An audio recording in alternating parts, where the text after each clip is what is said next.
rest of Chapter 5. The tiger shark's teeth were just what Sarah had imagined. They were sharp, jagged, and hooked. On closer inspection, she could see they were shaped like a rooster's comb. She could see several rows of new teeth erupting out of the gums.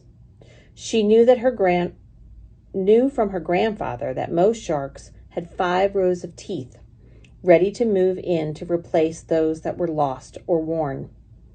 She also knew this endless supply of razor-sharp teeth was just one of the reasons sharks were such successful predators. The big, fearsome fish was still. Sarah relaxed her grip a bit. She could see that the tiger shark's back was mottled with gray and black spots that were formed stripes like their namesake, the tiger. His eyes were large and black. There was a majesty about this animal. Sarah had the feeling that she had lived many years and seen many things. His black eye seemed to look into her, not just at her. For a moment she longed to reach out and touch the big shark, but she glanced at his teeth again and thought better of that idea. "Granddad," said Sarah, "can we let him go now? This is enough. He needs to be free." Joe Santos smiled at his granddaughter. She didn't know all that he had planned for that day. "Sure," he said, and put down his camera. "How would you like to get in the water with him and watch him leave after I release him?" Sarah stared at her grandfather. Her eyes were as large as the shark's. "Get in the water?" she stammered. "With this shark? This is a tiger shark. Isn't this a very dangerous shark? Look at those teeth." She paused as she noticed the look on her grandfather's eyes. He was serious. Here was the man in the family stories, the man who swam with sharks. In her wildest dreams, however, she had never thought he would let her swim with them. "You're serious, aren't you?" Sarah asked. "What will happen?"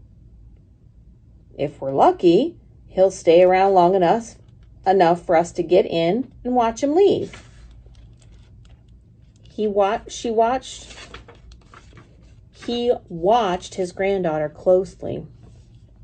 Joe Santos had been swimming with sharks for many years. As part of his work, he had never felt he was in any danger, but he was no fool, and he knew there was always a risk when you were near any wild animal. And sharks were not just any animal. Sarah looked carefully at the shark again. She knew from her grandfather that stories about sharks as killers who ate anything in their path were wrong. She knew it, but she wasn't sure she really believed it. Sarah felt so bare and unprotected next to the shark, with all his senses, his knife-like teeth, and his rough, thick skin.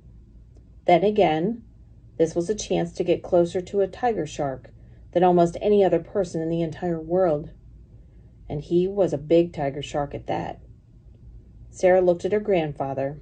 He knew more than anyone about sharks. He would never put her in danger. Well, not dangerous danger. "I'll get ready," said Sarah, scared but determined. "I have my snorkeling things in my bag." Her grandfather flashed her another rare smile. Immediately, he was back to business. "This is what we'll do," he said in his matter-of-fact voice. "I'll take out the hook, then I'll release the rope on his tail and get in the water. You slip off the back of the boat behind me. If the shark comes towards us, just stay calm and don't wave your hands or feet in front of him. He's tired now. He won't bother us if we move slowly. It's perfectly natural for you to be scared. You need to pay attention to those feelings. If you feel you need to get out, slowly take off your flippers and use the step on the back of the boat. I'll help you. It's better to leave than to panic. All set? Yes, Granddad. Sarah croaked. She was excited and scared. Her insides felt queasy. He released the shark and slid after it into the water. Still aboard the boat, Sarah was shaking. Her arms and legs felt weak. As she looked at the water, her teeth started to chatter. Sarah thought about all the time she had worried about sharks when she dove off a boat and through a wave. Now she knew a shark was below her. A big shark. The kind of shark that many people called a floating garbage pit because it could eat almost anything. Nails, boards, people, you name it. Sarah shook her head and looked down. Granddad was in the water and the garbage pit hadn't eaten him. Come now and we'll be gone. Or he'll be gone, her grandfather urged quietly. Sarah was ready. She slipped off the back of the boat behind him. All of her experience swimming in the bay paid off. She hardly made a ripple. Reaching out, she grabbed her grandfather's hand. They floated on the ocean's surface, bobbing up and down in the waves. The tiger shark rested at the bottom, not 10 feet away from them. In an effort to forget how scared she was, Sarah tried to imagine how it would feel to be a shark. The lateral lines that ran down her sides would feel pressure and vibrations around her, like reaching out with long, invisible hands. She would feel the two people above. She would feel the boat and the reef ahead of her.